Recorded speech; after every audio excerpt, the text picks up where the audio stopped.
Va ora in onda Spazio Più. Buon pomeriggio e buon ascolto a tutte le ragazze e a tutti i ragazzi che ascoltano questa trasmissione del martedì del venerdì pomeriggio, giornata dedicata alla sicurezza di tutti quanti noi che viviamo in questo paese. A breve avremo in contatto con noi anche l'altro co-conduttore di questo. No, c'è già. Allora abbiamo con noi anche l'altro mitico co-conduttore, il famosissimo Tony F, alias Antonio Fellone, che sta al telefono oggi. Ci sei, Antonio? Antonio, batti un colpo se ci sei. Antonio non c'è. Comunque vabbè, intanto che provvediamo la mitica regista Natalia riesce a beccare Fellone, io vi comunico i numeri della diretta, a cui se volete potete chiamare fin d'ora, perché questa è una trasmissione, appunto, la giornata del venerdì è una trasmissione dedicata alle forze dell'ordine, e in particolar modo alla polizia penitenziaria, che secondo me è una categoria di poliziotti più disgraziati che mai, perché vivono una situazione veramente particolare, ancor più di quella che vivono le forze dell'ordine che operano sul territorio liberi, cioè nelle città, nei paesi. Loro vivono una situazione veramente particolare, perché ogni giorno in prigione sono oggetto di attenzioni particolari, di attenzioni violente da parte degli ospiti che loro devono appunto custodire, perché a loro sono affidati in custodia ben 65.000. Antonio Fellone, quanti sono gli ospiti delle patrie galere italiane? Buongiorno Mimmo, buongiorno a tutti, a tutti coloro che ci ascoltano. Grazie sempre a Radio Libertà per lo spazio che dedica alla polizia penitenziaria. Devi ringraziare Natalia, che se non ci fosse la regista, col cavolo che faremmo questa trasmissione. Ma infatti ci stavo arrivando. Ringrazio particolarmente Natalia, perché è sempre disponibile e gentilissima. E volevo scusarmi, oggi non posso essere lì con voi perché, come potete sentire, sono in viaggio, sono in auto, quindi ho delle cose da fare. Quindi sono circa 62.000. 60? Oh, mica sono pochi, insomma. No, sono tanti, sono veramente tantissimi. Ricordiamo alle nostre ascoltatrici e ai nostri ascoltatori quanti sono invece gli agenti della penitenziaria, donne e uomini, che appunto sono deputati a custodirli. Gli agenti sono circa 38.000, però ne mancano un pochino, però bisogna fare una riflessione. Qualche anno fa c'è stato il taglio Madia, che ha tagliato tantissimo alle forze di polizia e ovviamente anche nel corpo di polizia penitenziaria. Poi negli anni successivi il turnover non è stato assolutamente previsto e ad oggi ci ritroviamo, nonostante le oltre 13.000 assunzioni, con una forte carenza d'organico, perché tantissimi sono andati in pensione. Sto governo ne ha assunti, ripeto, più di 13.000. Però siccome che in passato c'è stato veramente un lassismo totale, oggi ci ritroviamo comunque con una forte carenza d'organico. Ma sono certo che nel giro di un paio d'anni si può tranquillamente tornare alle fiatane. Se fanno governare questo governo e se fanno portare a compimento quelli che sono i bandi, i concorsi, le assunzioni e pagamenti anche, giusto? Sì, a parte questo, comunque a prescindere dal governo, che io sono più che certo che arrivi fino al termine, quindi anzi sono estremamente positivo e sono convinto che anche la prossima legislatura vedrà comunque al governo queste compagini. Comunque a prescindere il governo ha approvato un piano di assunzione straordinaria, ci tengo a precisare straordinaria, perché va oltre alle assunzioni ordinarie che si fanno annualmente, circa 2.000 unità. Quindi un altro segnale è stato mandato. Il problema è che comunque in passato non si è mai pensato alla questione turnover e oggi ti ritrovi, nonostante le tante assunzioni, ti ritrovi comunque con una carenza d'organico. Ripeto, si assesta intorno all'organico 38.000 e se non ricordo male, non vorrei dire fesserie, Antonio Fellone, intorno ai 45.000. Sì, dimmi. Antonio Fellone, questa carenza d'organico che ogni tanto ci priva dell'altro co-conduttore di questa trasmissione ormai storica, perché sono 8 anni che noi trasmettiamo. Il grande Federico appunto non può a volte assentarsi dai turni, perché se si assenta lui dal suo turno pare che caschi giù l'edificio in cui lavora.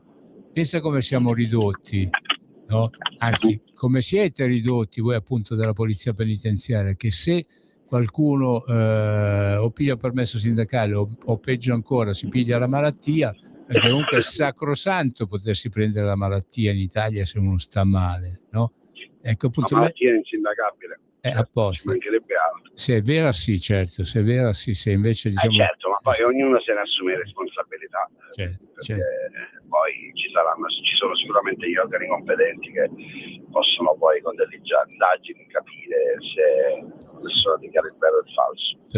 Però appunto quello... una persona che indossa la divisa non dovrebbe mai dichiarare il falso, perché rappresenta la legalità e le istituzioni. Però spiega una cosa a me, che sono un poveretto incompetente del settore, e soprattutto alle nostre ascoltatrici e ai nostri ascoltatori. Quali sono le cause che tante volte provocano il malessere, ma vero, di tanti voi della penitenziaria, donne e uomini? Perché appunto quali sono i motivi che tante volte vi distruggono fisicamente, se non psichicamente? Mimmo, ti posso dire, non c'è un motivo specifico e non c'è un filo conduttore che quelli della penitenziaria si ammalano perché sono stressati o altro, no. Poi ripeto, ogni lavoro porta allo stress, che sia polizia penitenziaria, che sia altre forze di polizia. Vorremmo pensare a chi, poverini, fanno 8-10 ore sulle catene di montaggio in fabbrica, a chi fa il mercato e si alza alle 3 del mattino. No, fermola, Antonio, mi devi dire dove sono le fabbriche dove ci sono gli operai che fanno ancora la catena di montaggio in Italia, perché ultimamente come non ci sono, Mimmo? Ce ne sono poche, una volta ce n'erano di più in Italia. Sì. Una volta, poi ovviamente con i robot la situazione è migliorata, ma fidati che ho amici che lavorano in fabbrica e fanno i catene di montaggio e fanno i turni da 8 ore, che siano mattina, pomeriggio o notte, ci sono ancora. Quindi io dico che come siamo stressati noi, sono stressati loro, tutti coloro che fanno un lavoro vivono di stress e quindi si possono ammalare per la qualsiasi. Sai che stamattina il messaggio che non deve passare, scusami il concetto, sì? Il messaggio che non deve passare è che magari il vittimismo non deve esistere, il vittimismo nel nostro corpo, secondo me. Perché come dico io, noi non siamo secondi a nessuno, noi facciamo un lavoro e il lavoro, come tutti i lavori, provoca stress, stanchezza. Certo, è ovvio che magari ci sono lavori che più ti logorano psicologicamente rispetto a che fisicamente e viceversa. Però a me non piace il vittimismo proprio, quindi è quello che non mi va di commentare, perché dico sempre che chi fa il nostro lavoro deve essere orgoglioso di farlo. Però come ti dicevo prima, come quando sento dei suicidi in carcere o altro, i suicidi in carcere, il carcere è una comunità, è un paese, ogni istituto è un paese, una comunità, e ce ne sono tanti che, voglio dire, nei nostri paesi purtroppo ai noi, presi dalla depressione, si suicidano.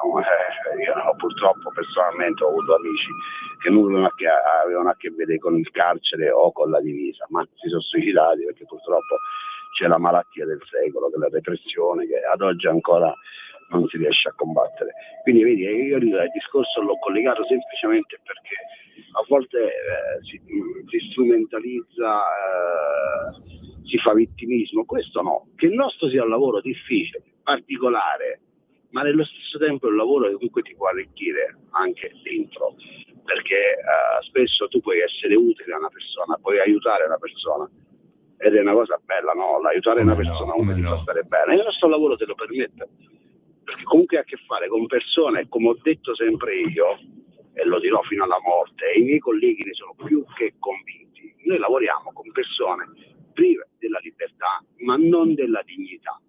Quindi quando queste persone, parliamo di detenuti che comunque si fanno, nel nostro gergo, la galera in modo corretto, rispettando le regole, rispettando il regolamento interno dell'istituto, rispettando chi lì dentro ci lavora, e quindi una divisa o un qualsiasi altro operatore, guarda, credimi, i nostri colleghi sono il top, perché cercano sempre di metterci una parola, cercano sempre comunque di andare incontro a quelle che sono le esigenze dei detenuti su quello che gli spetta. Attenzione. Antonio Fellone, fermo là, segretario generale aggiunto del SINAP, Sindacato Nazionale Autonomo della Polizia Penitenziaria, nonché assistente o del sottosegretario, collaboratore del sottosegretario Andrea Ostellari, e nonché co-conduttore con me di questa trasmissione da 8 anni. Sicuramente io e te non staremmo qua a parlare appunto da 8 anni a sta parte se io non avessi la ferma convinzione di quello che voi rappresentate per tutte le persone detenute. Però fermo questa particolarità che appunto è ben precisa, ce la conosco molto bene. Lo Stato italiano quanto vi riconosce, e fammi andare appunto su una sponda un po' sindacalista, quanto vi riconosce di questa vostra professionalità, di tutta la passione, l'impegno che voi profondete in questo vostro lavoro, che è una missione per certi versi? Secondo me vi dovrebbe aspettare qualcosina di più. Tu ne convieni o quando tocchiamo questo argomento diventi meno sindacalista? No, assolutamente. Io ho il sindacalista nel sangue, quindi il sindacato ce l'ho nel sangue e quindi sono sindacalista fino all'osso, non per altro. Quello che dico io è che bisogna essere sempre però corretti e sinceri. Se tu mi parli dello stato attuale, quindi lo stato, se ti riferisci al governo, a chi ci gestisce, oggi io lo dico a gran voce, e non perché collaboro col sottosegretario e non perché stia al capo del dipartimento della Lega, quindi parlo a favore di un partito che oggi è al governo. Lo dico perché lo penso realmente, ma soprattutto il mio pensiero comunque è sostenuto dai numeri. Dei fatti. Oggi, con questo numeri e fatti, bravo. Con questo governo io mi sento assolutamente attenzionato. Io come chi appartiene alla polizia penitenziaria fa un discorso senza secondi. Ok? Quindi sì, ovvio che bisognerebbe fare qualcosina in più, questo è assodato, lo sa chi sta al governo, lo sanno tutti. Però io voglio ricordare, comunque, come ne abbiamo sempre detto, tra assunzioni, tra rinnovo contrattuale, io faccio il sindacalista e a mente non ricordo che sia iniziata una trattativa del rinnovo contrattuale in anticipo rispetto alla giunta. Antonio, ti stai muovendo parecchio perché ogni tanto la tua voce sparisce. Come ti avevo detto, sono in viaggio, sono in macchina, altrimenti sarei venuto lì. Purtroppo oggi è così. E c'hai anche il viva voce, però, Antonio, c'è pure il viva voce, esatto, hai anche il viva voce? Bluetooth per forza, lo prevede la norma. Ancora, cosa aspetti a far prendere la patente a tua figlia? Così guida lei e tu parli normalmente, Work in progress, ci stiamo lavorando, quindi il tempo è strettamente necessario per prendere la patente lei. Detto ciò, ti dicevo che sono iniziati già i lavori del rinnovo contrattuale per tutte le forze di polizia. Questa è un'altra cosa positiva e secondo me è un altro sintomo di attenzione, no? Che ha questo Stato, questo governo nei confronti delle forze di polizia. Quindi è ovvio che noi chiediamo sempre di più, tocca sempre chiedere di più. Sì. Però oggi siamo attenzionati e comunque con alcuni passaggi e fatti, cito la tutela legale per le forze di polizia, sono cose che comunque vedono i corpi di polizia attenzionati, quindi di conseguenza anche la polizia penitenziaria. Io quello che dico, a volte ci dobbiamo spogliare dal vittimismo che comunque ne ha fatto la padrona in questi anni, perché lo sempre, e non smetterò mai di dirlo, non siamo secondi a nessuno. Perché fare vittimismo significa sentirsi inferiore ad altre forze di polizia o ad altri lavori. No, noi non siamo secondi a nessuno. In effetti, Antonio, c'hai ragione. Dobbiamo pretendere rispetto, perché ti dico una cosa, Mimmo, il lavoro che facciamo noi, magari altri non sarebbero capaci di farlo, oppure magari altri non vorrebbero farlo, perché magari, come abbiamo sempre detto, è un lavoro difficilissimo. Come no, certo. Confrontarsi nel quotidiano con tantissime persone di tante etnie, con tante problematiche, cioè è un lavoro per pochi. E chi lo fa, e lo fa bene, deve essere solo che orgoglioso. Antonio, però fermo là, quando tu dici un lavoro per pochi, dopo in questa maniera giustifichi quelli che per 10 anni non hanno mai fatto un concorso, perché se è un lavoro per pochi devi andare a scegliere proprio accentellinando quelli che sono i nuovi assunti, e invece qua deve diventare una questione proprio di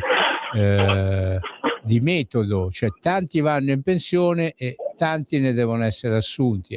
Bravissimo, e chiamasi tecnicamente turnover. Sì, esatto. Trovi? Però se questo governo dal 2022 ad oggi sta assumendo e sta prevedendo un turnover per il futuro, cosa non è stata fatta dai governi precedenti. E quindi tu oggi ti ritrovi, nonostante con le migliaia di assunzioni, ad avere un buco nell'organico, ma questo riguarda la polizia penitenziaria, ma riguarda tutte le altre forze di polizia. Certo, perché voglio ricordare, l'abbiamo detto la volta scorsa, abbiamo dato un dato, che sono oltre 37.000 le assunzioni in tutte le forze di polizia. Sì. Perché questo? Perché in passato non c'è stata mai attenzione verso il nostro corpo. Perché... Sono stati letteralmente abbandonati. Certo. E quindi è normale che oggi, nonostante tutte le migliaia di assunzioni, tu abbia difficoltà comunque a coprire tutto l'organico. Ci sono le difficoltà a coprire l'organico, e poi ci sono le continue difficoltà degli sputi, delle offese, delle aggressioni fisiche che voi continuate a subire, perché noi un po' di tempo che non parliamo. Aggressioni fisiche e verbali. Sì, noi non parliamo da un po' di tempo di quello che succede in giro per le prigioni italiane, però quello è all'ordine del giorno, insomma.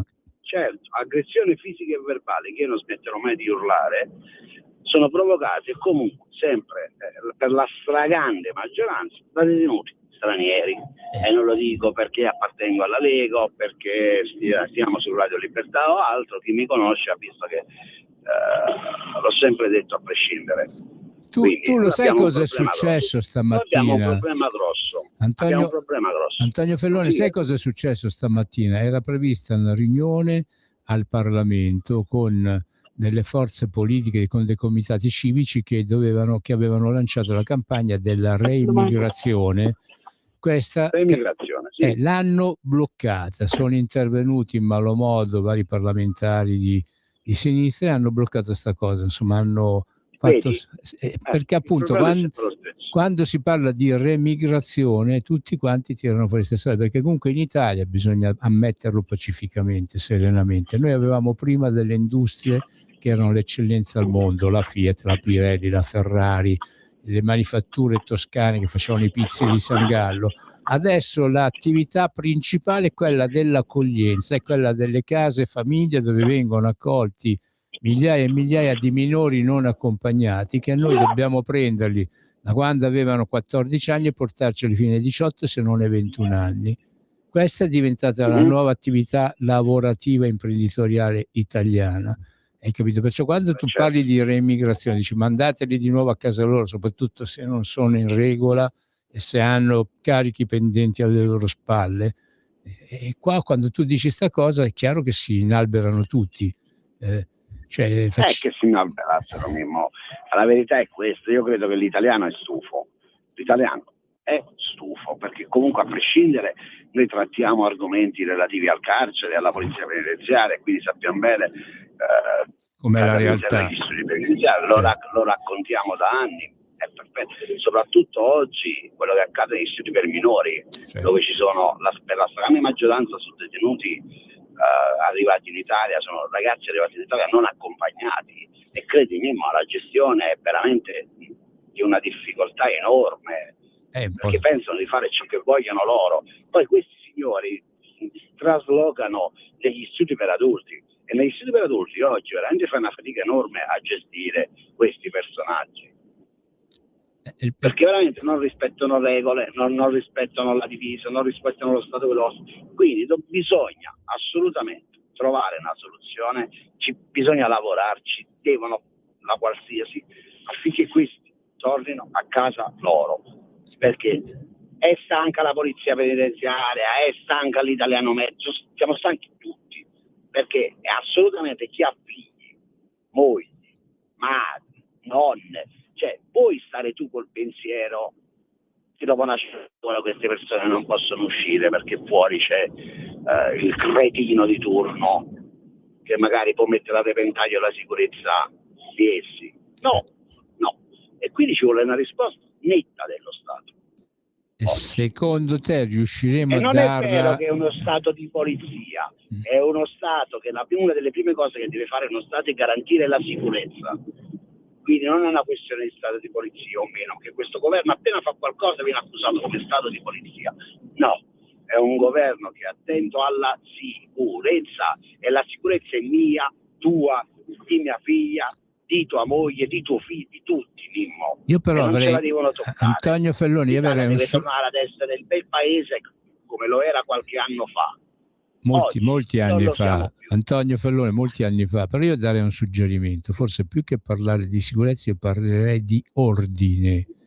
Il paese dovrebbe ristabilire l'ordine, perché appunto se tu ristabilisci l'ordine lo ristabilisci in ogni settore, fa conto, e cominciando appunto dall'assunzione del personale che serve nei vari comparti che hanno il compito di garantire la sicurezza, il compito di garantire la salute, il compito di garantire il mantenimento dei territori, perché tu o fai sto lavoro qua a 360 gradi, se no dopo succedono le tragedie, che possono essere quelle di Niscemi, come possono essere quelle del ragazzino di 12-13 anni che esce di casa, si piglia una coltellata alla schiena da uno che va a scuola col coltello e muore, insomma, rimane menomato.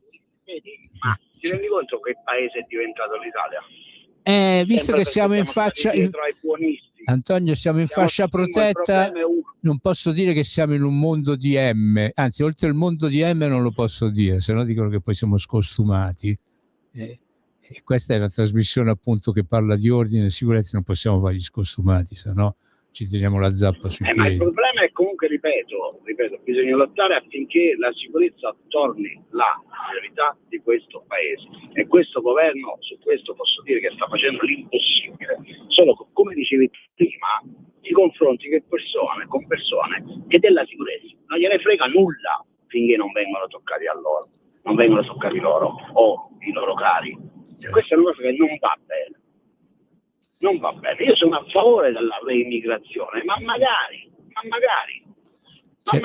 Peraltro sta cosa l'aveva organizzata l'onorevole Freguieri, che è un senatore calabrese, e lui appunto si è preso un sacco di insulti perché ha avuto l'ardire di invitare in stanze della Camera dei Deputati appunto persone, comitati civici e movimenti che appunto secondo loro sono contro l'accoglienza, perché qua appunto essere contro l'accoglienza significa essere contro tutta quella vagonata di interessi che ormai tante associazioni, tante cooperative cosiddette sociali ci lucrano sopra da una vita, insomma, perché non è più... Certo, ma che il problema non è l'accoglienza, ma per l'amor del cielo qua non parliamo di accoglienza, qua parliamo di gestione di chi arriva in Italia in maniera irregolare, e quindi tu di conseguenza non li puoi controllare.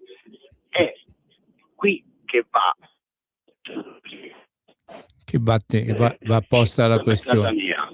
Antonio, ti avevamo perso per qualche minuto, mi sa che devi ripetere quello che...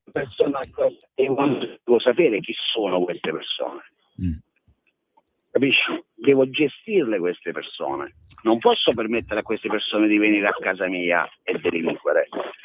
Ho capito. Sai cos'è, Antonio? Però una cosa, allora abbiamo un panorama prigioni italiane che accoglie appunto una alta percentuale di detenuti stranieri, e abbiamo appunto comunque sia delle iniziative che vengono poste, stanno all'interno anche dell'ordinamento penitenziario, però appunto ultimamente le stanno anche concretizzando. Per esempio il discorso della stanza dell'affettività. Io ho letto gli altri giorni in alcuni quotidiani che stanno approntando la stanza dell'affettività anche nel carcere di Monza, no? Cioè l'hanno approntato, mi pare che la stiano facendo anche accanto a Mombello, no? E dico, riescono appunto ad approntare queste stanze quando poi appunto ci sono detenuti che sono costretti a dormire in 12 in spazi dove potrebbero al massimo starcene in 6. Ma secondo me bisogna fare riflessione. Io mo ti rigiro la domanda. Ok. Prego. Stanze dell'amore, dell'affettività, dai, diciamola bene, altrimenti i buonisti poi ci attaccano, i santi dell'affettività.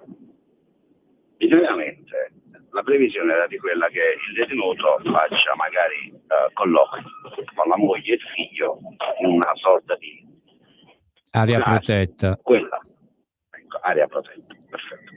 Poi ti faccio una domanda, ma quando le detenute fanno colloqui affettivi, ok? Sì. Tu non puoi vigilare, ti trovi con me. E quante detenute donne ci trovi poi? Come le gestisci? Sì. Cioè, vigilare, E questi sono problemi degli operanti, cioè d'altronde uno fa il detenuto e l'altro fa la gente. Ognuno si occupa dei problemi che gli spettano. La gente mica può fare il guardone. Ah no? Assolutamente ah no? Assolutamente non è tenuto a fare il guardone. Quindi il problema dove sta? È chi dice certe cose perché non parla per cognizione, non conosce quello di cui non conosce. Parla quello... giusto perché deve dare fiato alla bocca. La stessa cosa dice, tornando ai discorsi passati, sì, della senatrice Ilaria Cucchi quando ha parlato dello spray a peperoncino. Dai. Queste sono persone che devono parlare perché devono fare rumore, devono dire qualcosa. Antonio, su questa tua frase ci fermiamo perché siamo giunti al primo tempo. Diamo la voce alla pubblicità. Resta con noi, Antonio. Pubblicità. Certo. Ehi tu, non trovi più il segnale di Radio Libertà sulla tua radio DAB? Non disperarti, risintonizza! Sì, ma come? È facile, tasto menu, poi scegli il tasto corrispondente alla ricerca automatica dei canali, attendi qualche minuto e tutte le stazioni DAB della tua zona saranno disponibili. Ascolta i tuoi programmi preferiti, le notizie, la musica che ami e non solo. Con l'app di Radio Libertà puoi interagire con i conduttori, anche quando sei in movimento. Non aspettare, cerca Radio Libertà nello store del tuo smartphone o tablet e scarica l'app gratuitamente. Radio Libertà, tutta la radio con te. Scopri di più su radiolibertà.net. Semplicemente la tua radio. Un nuovo modo per sostenere la tua radio. Visita radiolibertà.net. Ti basta un click e potrai versare il tuo contributo volontario direttamente online. Potrai donare con ogni tipo di carta di credito, anche prepagata. Ti aspettiamo online su radiolibertà.net. Sostieni la tua radio con il tuo contributo volontario. Radio Libertà. La tua radio. Diamo voce alla nostra gente. Radio Libertà. In un mondo in cui i mezzi di informazione vanno verso una sola voce, una radio che di voci vuole averne tante.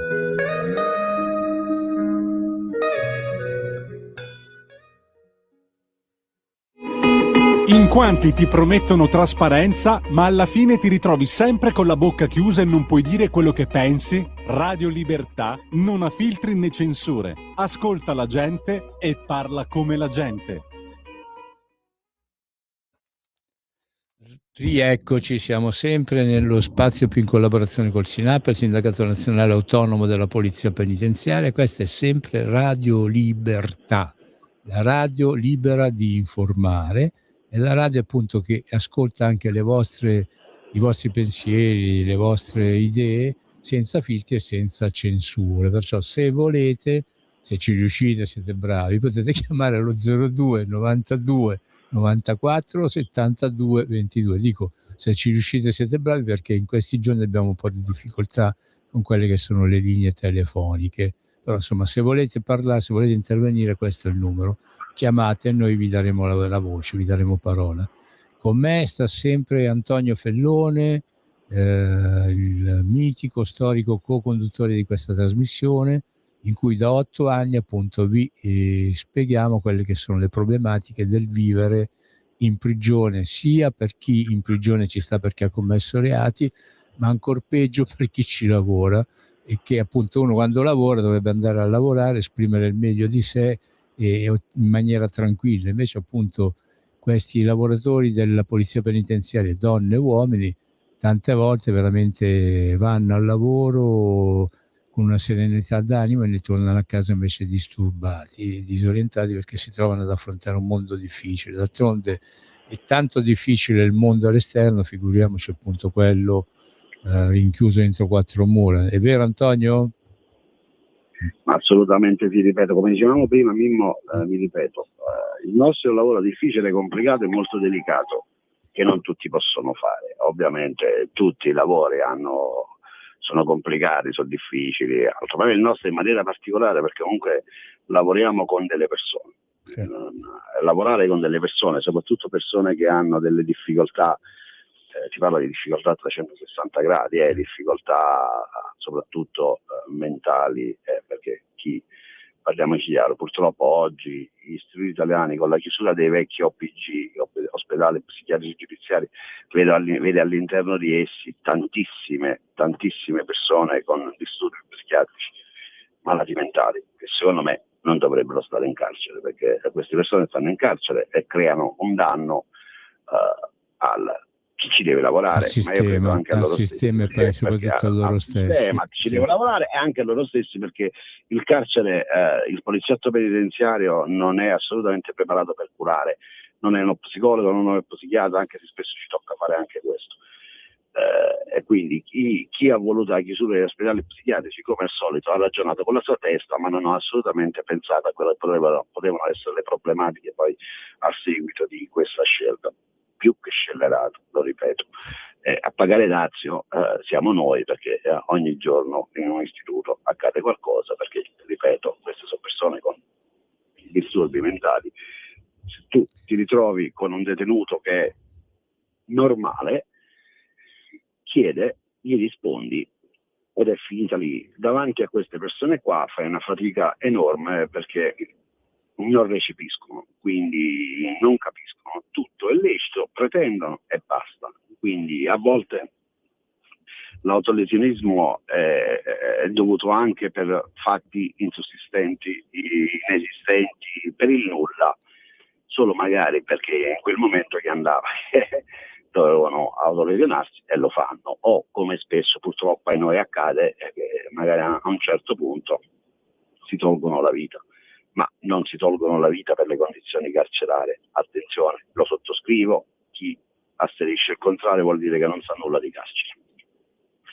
Si tolgono la vita perché, ripeto, o hanno problemi mentali, perché io voglio ricordare, statistica alla mano, con dei dati comunque si trovano tranquillamente anche online, la maggior parte dei detenuti che sono suicidati sono detenuti o entrati da poco, o soprattutto che arrivano a fine pena e sono terrorizzati da quello che troveranno fuori, cioè il nulla, perché tanti quando finiscono in galera poi perdono tutti quelli che sono i legami esterni.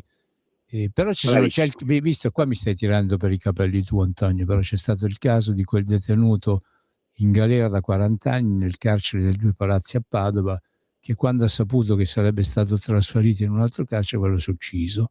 Perché lui lì a Padova aveva... Ti fermo Mimmo.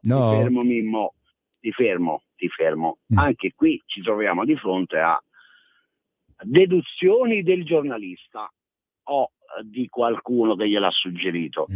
Perché se il detenuto si ammazza la sera, la mattina mi esce l'articolo che il detenuto si è ammazzato perché non voleva essere trasferito. Chi te l'ha detto?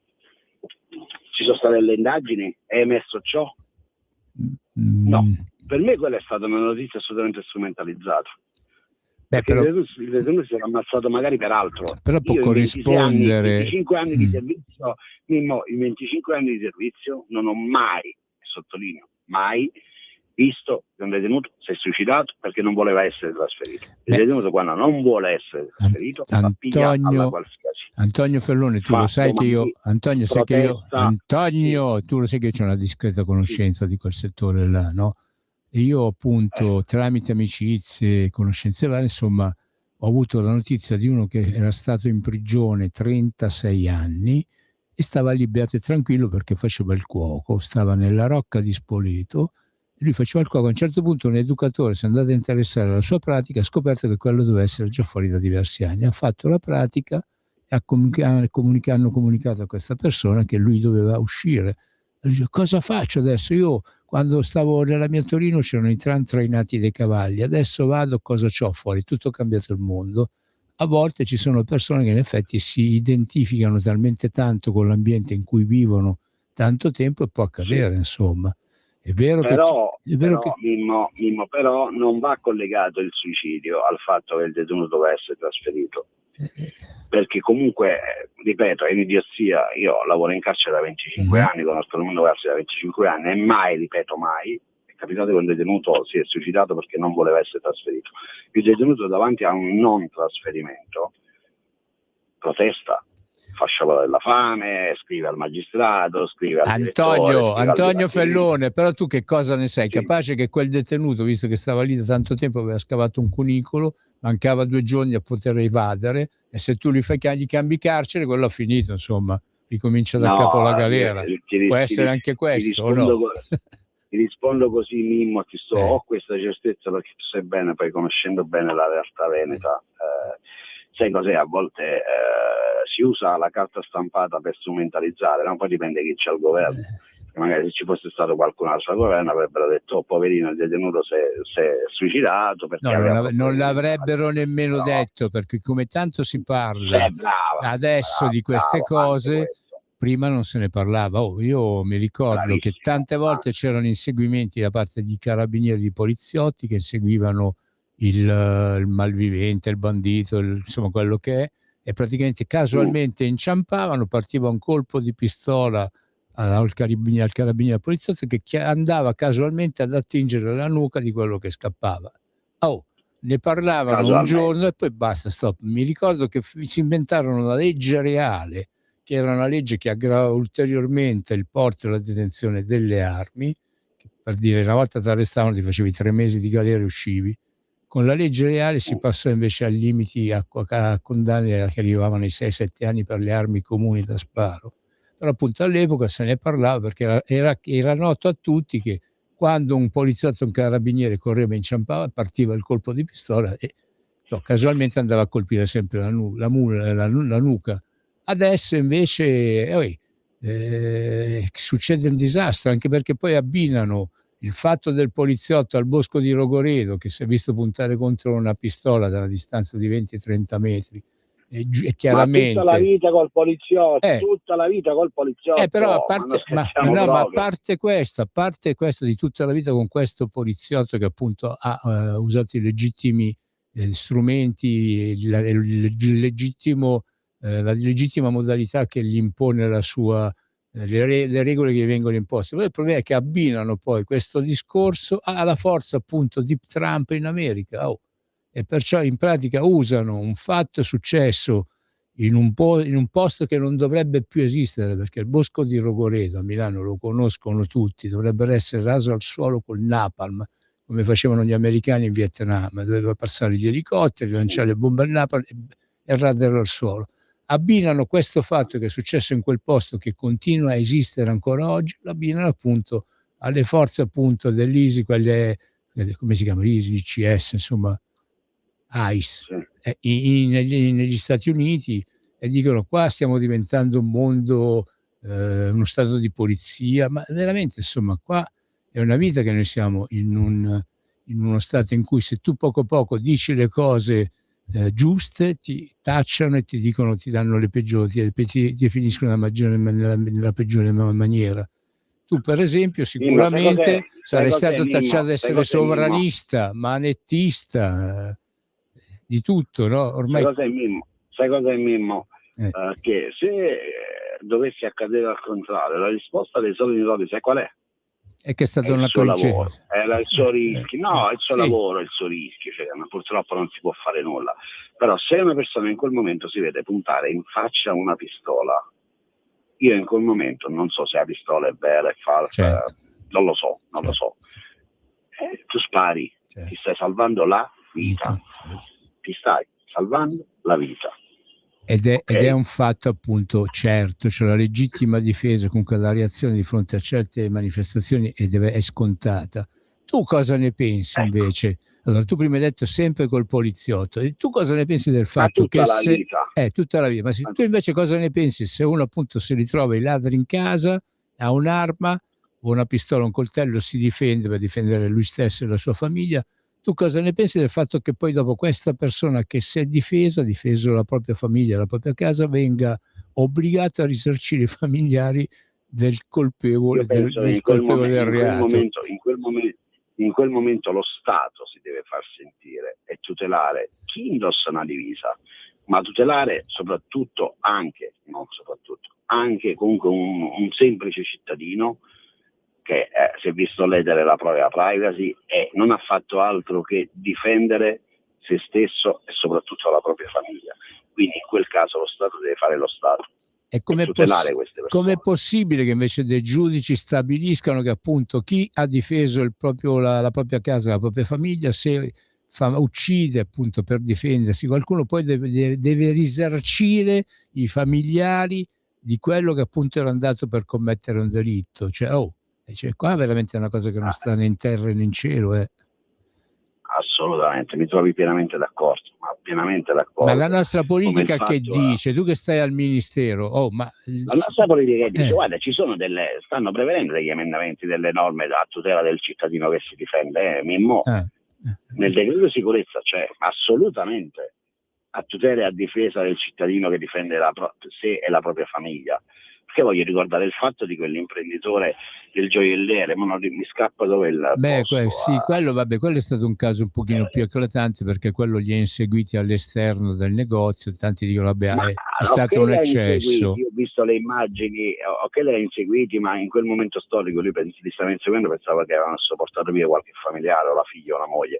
Ma detto questo, ma mettiamoci anche nei panni di questa persona che magari per anni ha subito vessazioni, ha subito aggressioni, ha subito violenza, ha subito rapine, ma a un certo punto una persona non ce la fa più e si chiama disperazione.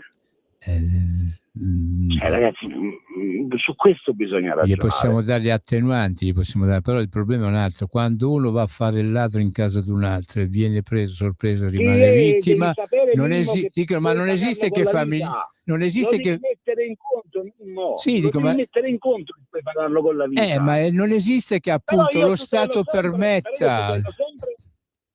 Io tra Antonio e Mimmo, che Antonio va a rubare a casa di Mimmo, io devo tutelare sempre Mimmo e non Antonio, perché Antonio sta facendo un qualcosa che poi sa che il rischio è concreto, che ci possa lasciare le penne. Mimmo è tranquillamente a casa sua a farsi i fatti suoi. Però appunto, non vedo perché deve essere lesa la sua privacy, la sua intimità, la sua proprietà privata. Perché? Chi la autorizza? Apposta, però quello che io ti dico, secondo te è giusto, siamo fuori proprio dal mondo, che se io appunto mi difendo e colpisco uno che mi viene ad aggredire, poi alla fine io che mi sono difeso, i miei familiari devono risarcire i familiari di colui che appunto è venuto ad aggredire? Assolutamente no, non è assolutamente giusto. Ma infatti, ripeto, il governo sta prevedendo in merito, ed è presente, credo, se non ricordo male, il decreto sicurezza, qualcosa che assolutamente tutela chi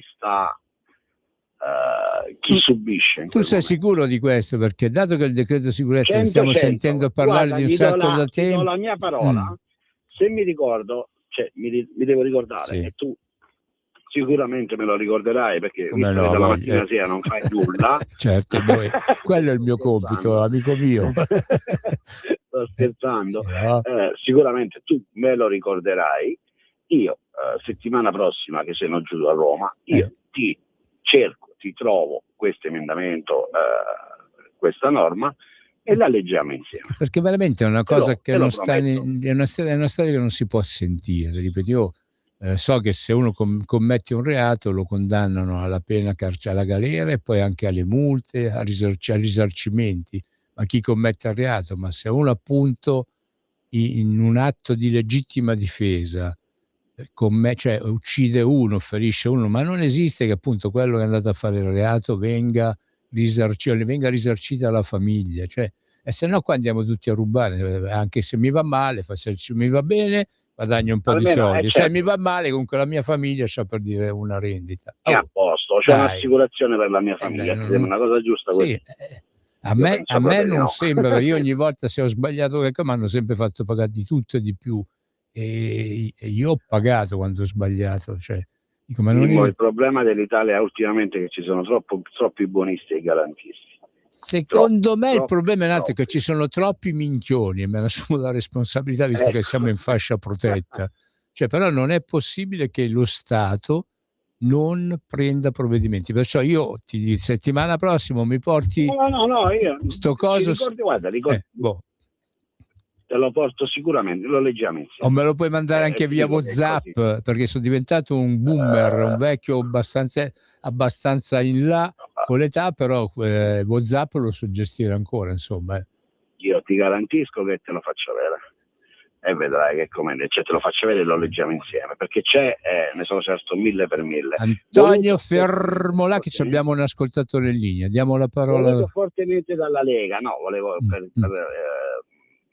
per un'informazione corretta, è stato un qualcosa che è stato voluto fortemente dalla Lega. Ok, vabbè, diamo la parola, ce l'abbiamo l'ascoltatore? Diamo la parola. Certo. Buongiorno, chi sei, da dove chiami? Ci sono. Chi Buongiorno, sei? sono Come Paolo ti... da Gorizia. Ciao Paolo, prego. Paolo, prego, Ecco. prego Paolo. Allora, innanzitutto, più che un complimento, un grazie per il lavoro che fate, prima di tutto. Perché veramente fate un lavoro meraviglioso, non solo quotidianamente per tutti quanti, col concreto, con le mani, con la testa, ma anche voi adesso che comunicate queste cose alle persone.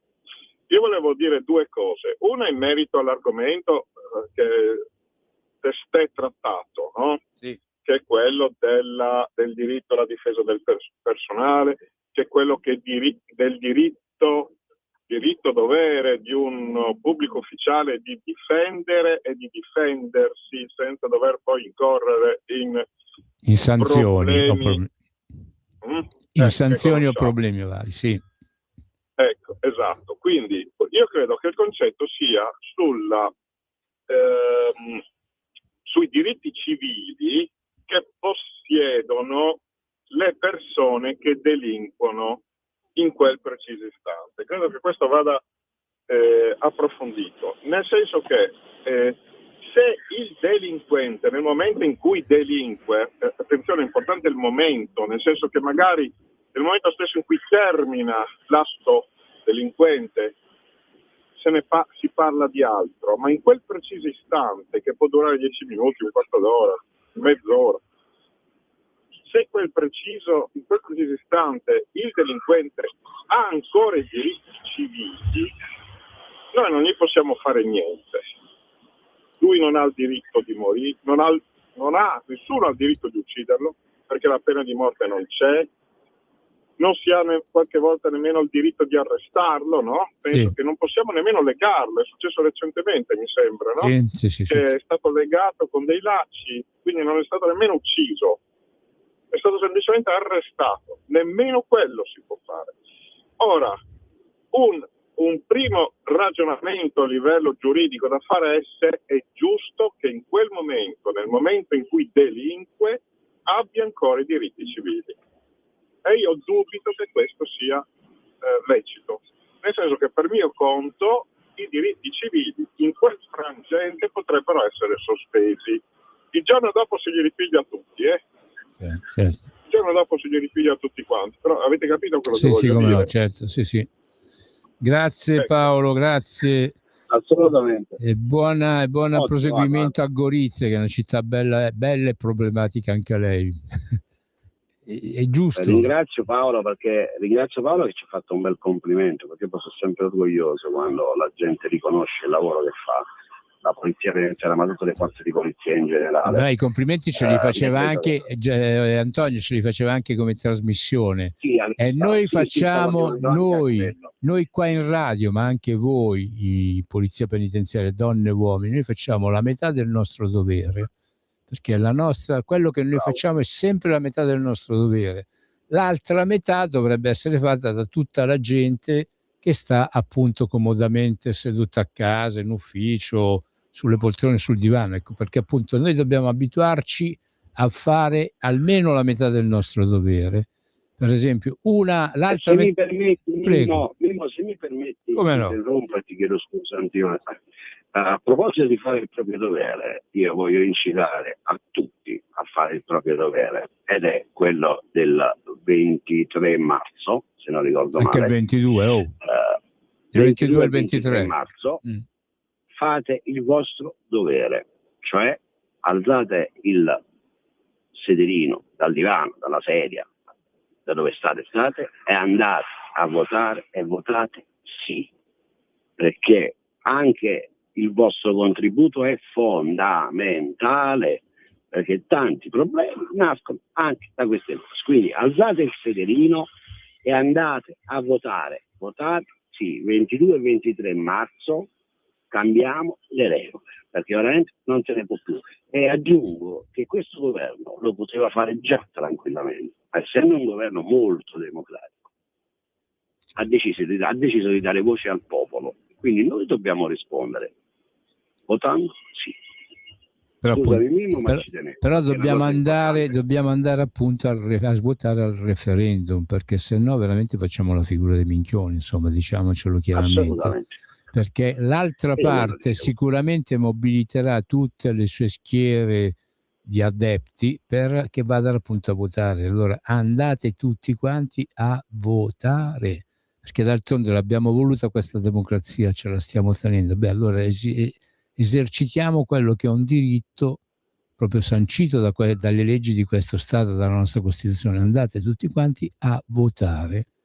E secondo me, appunto, dato che la maggioranza sono quelli a favore del sì, non c'è manco bisogno di andate a votare sì, cioè, perché tutti quanti sanno. Siccome oggi non ce la facciamo, con i tempi, perché mancano 5 minuti, sì. Però la prossima trasmissione apriamo con il discorso proprio in merito fatto da Falcone, e chi meglio di Falcone può essere testimonial, secondo me, di questo referendum, dalle frasi dette da Falcone, la posizione di Giovanni Falcone proprio sulla separazione delle carriere. Giovanni Falcone, ricorda a tutti che è stato un grandissimo magistrato, quindi non era una persona esterna alla magistratura, è stato un grandissimo magistrato, e anch'essi purtroppo colpito non solo dalla mafia mortalmente, quindi da chi l'ha ammazzato, ma è stato colpito prima a tradimento da tanti da certi poteri, tradito da certi poteri.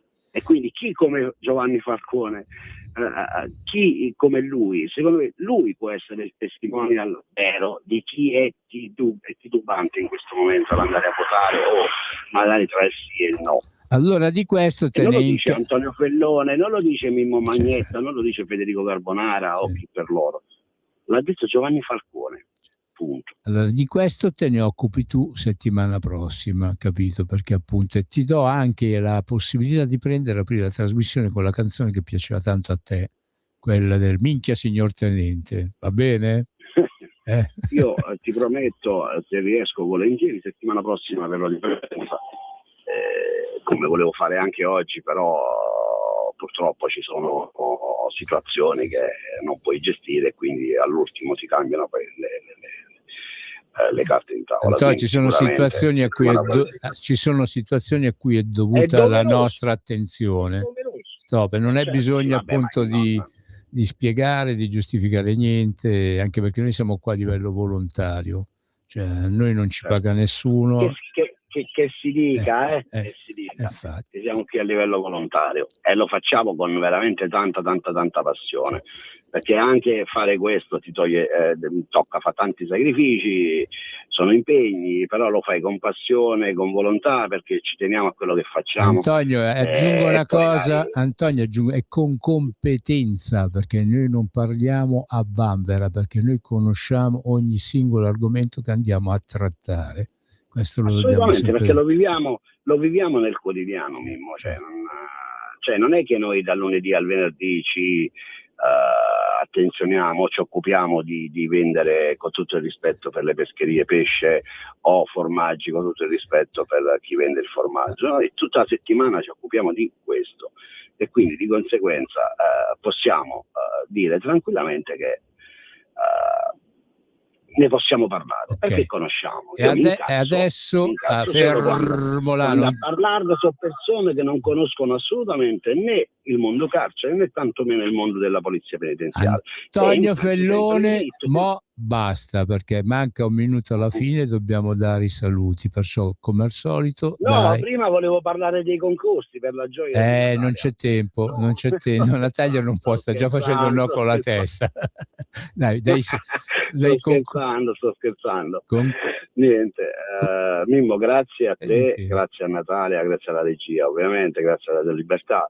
Anche oggi spero, una cosa me la dovete far dire però. Prego. Dobbiamo essere orgogliosi semplicemente perché quando la gente chiama e apprezza quello che noi facciamo, non c'è riconoscimento migliore. Quindi ecco, quando prima dicevamo che lo facciamo a gratis, questi sono riconoscimenti che valgono magari più di un riconoscimento economico, perché ti fanno sentire utile, come posso dire, utile, bravo, utile. Vai Antonio, a me fa piacere. Vai con i saluti. Buon weekend a tutti, grazie sempre a Radio Libertà, grazie a te Mimmo, alla regia, ci sentiamo venerdì prossimo e come dico sempre, secondi a nessuno, viva la polizia penitenziaria, viva il SINAP e buona serata a tutti.